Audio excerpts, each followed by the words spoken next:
છેલ્લા ઘણા સમયથી તમે પણ સાંભળી રહ્યા હશો કે એપ્સ્ટેઇન ફાઇલ ચર્ચાનો વિષય બની છે. એપ્સ્ટેઇન ફાઇલમાં ઘણા બધા વિદેશી નેતાઓના નામ સામે આવ્યા છે અને હવે એમાં એપ્સ્ટેઇન ફાઇલમાં જ એક મોટી કાર્યવાહી થઈ છે, કારણ કે બ્રિટનના રાજા કિંગ ચાર્લ્સના નાના ભાઈ પ્રિન્સ એન્ડ્રયુ માઉન્ટબેટનની પોલીસે ધરપકડ કરી છે. નમસ્કાર, BS9 TV ન્યૂઝમાં આપની સાથે હું ભગવતી વિશાવડિયા. એપ્સ્ટેઇન મામલામાં નામ સામે આવ્યા બાદ અત્યાર સુધી સૌથી મોટી કાર્યવાહી કરવામાં આવી છે. બ્રિટનના રાજા કિંગ ચાર્લ્સના નાના ભાઈ પ્રિન્સ એન્ડ્રયુ માઉન્ટબેટનની પોલીસે ધરપકડ કરી છે. બ્રિટનની સ્પેશિયલ પોલીસે પૂર્વી ઇંગ્લેન્ડના સેન્ડરિંગહામ એસ્ટેટ સ્થિત વુડ ફાર્મમાંથી એન્ડ્રયુની ધરપકડ કરી છે. એન્ડ્રયુની ધરપકડ કરવા માટે પોલીસના 8 જવાનો સાદા કપડામાં પહોંચ્યા હતા અને આજે જ એન્ડ્રયુ 66 વર્ષના થયા છે અને આજે તેમના જન્મદિવસ નિમિત્તે જ તેમની ધરપકડ પણ કરવામાં આવી છે. હવે એ સમજીએ કે કેમ એન્ડ્રયુની ધરપકડ કરવામાં આવી. એન્ડ્રયુ પર યૌન શોષણના આરોપી રહેલા જેફરી એપ્સ્ટેઇનને સરકારી દસ્તાવેજ આપવાનો આરોપ છે. સાથે જ પોલીસ આ કેસની તપાસ કરી રહી છે. પોલીસ એન્ડ્રયુ દ્વારા તે માહિતી આપવામાં આવી હતી અને આખરે કયા ગોપનીય દસ્તાવેજ એપ્સ્ટેઇનને આપ્યા હતા તેની પણ અત્યારે તપાસ ચાલી રહી છે. થેમ્સ વેલી પોલીસે જણાવ્યું છે કે તપાસ દરમિયાન આજે એટલે કે 19 ફેબ્રુઆરી નોરફોકમાં રહેતા 66 વર્ષીય એક વ્યક્તિની ધરપકડ કરવામાં આવી છે.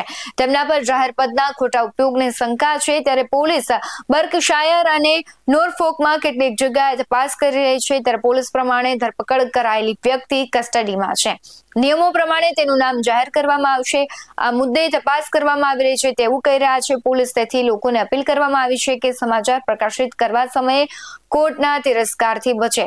હવે તમે સમજો કે કોણ છે એન્ડ્રયુ માઉન્ટબેટન. તો કે 65 વર્ષીય એન્ડ્રયુ સર્વગેઈ ક્વીન એલિઝાબેથ અને પ્રિન્સ ફિલિપનું ત્રીજું સંતાન છે. બ્રિટિશ સિંહાસનના ઉત્તરાધિકારી તરીકે તેઓ વર્તમાનમાં 8મા સ્થાન પર છે અને ખાસ કરીને કહેવાય છે કે લગ્ન સારા ફર્ગુસન સાથે તેમના થયા છે. ત્યારબાદ તે ડડેચ ઓફ યોર્ક બની ગઈ હતી, પરંતુ છૂટાછેડા બાદ સારા ફ્યુગન્સને આ પદવી છોડવી પડી હતી. એન્ડ્રયુ અને સારાને 2 દીકરાઓ છે. તેમનું નામ પ્રિન્સેસ બ્રિટિશ અને પ્રિન્સેસ યુજેની છે. એન્ડ્રુએ 22 વર્ષે રોયલ નેવીમાં પસાર કર્યા હતા અને 1962ના ફાલ્કલેન્ડ યુદ્ધ દરમિયાન તેમણે એક હેલિકોપ્ટર પાયલટ તરીકે કામ કર્યું. તેઓ વર્ષ 2001માં એક્ટિવ સર્વિસમાંથી કમાન્ડર રેન્કની સાથે નિવૃત્ત થયા હતા. બાદમાં વર્ષ 2010માં તેમને રિયલ એડમિરલ અને વર્ષ 2015માં વાઇસ એડમિરલ પદ મળ્યું. પરમાનન્ટ પ્રમોશન પણ મળ્યું હતું. હવે તમે સમજો કે એક બાદ એક છે એપ્સ્ટેઇન ફાઇલમાં નામ ખુલી રહ્યા છે, કાર્યવાહી થઈ રહી છે, પરંતુ આ સૌથી મોટી કાર્યવાહી કહી શકાય, કારણ કે જે પ્રમાણે જેફરી એપ્સ્ટેઇન છે તે એક નરાધમ હતો, કારણ કે જે દીકરીઓ છે નાની કુમળી વયની એની સાથે ગંદા કૃત્યો કરતો. એનું એક આખું કહેવાય છે કે ટાપુ પર એક એમનું ઘર હતું અને એ વિલા પર બધા જ નેતાઓ આવતા. ઘણા બધા નેતાઓના નામ ખુલ્યા છે.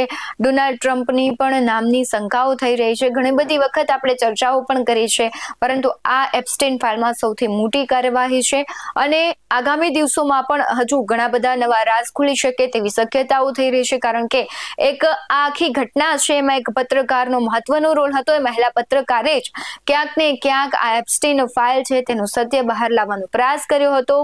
ત્યારે આ પત્રકાર દ્વારા પ્રયાસ કરવામાં આવ્યો છે. એમાં જ કહેવાય છે કે દેશના ખૂબ મોટા દિગ્ગજોના નામ છે, ન માત્ર અમેરિકા પરંતુ ઘણા બધા એવા વૈજ્ઞાનિકો છે અને ઘણા બધા નેતાઓ છે જેના પણ નામ ખુલ્યા છે. તમારું શું માનવું છે કમેન્ટમાં જરૂરથી જણાવજો. બાકી આવા જ વધુ અહેવાલો સાથે ફરી મળતા રહીશું. તમે અમારી YouTube ચેનલને સબસ્ક્રાઇબ કરવાનું, અમને Facebook અને Instagram પર ફોલો કરવાનું ભૂલશો નહીં. બાકી અવનવી અપડેટ્સ મેળવવા માટે આપ જોતા રહો BS9 TV ન્યૂઝ. નમસ્કાર.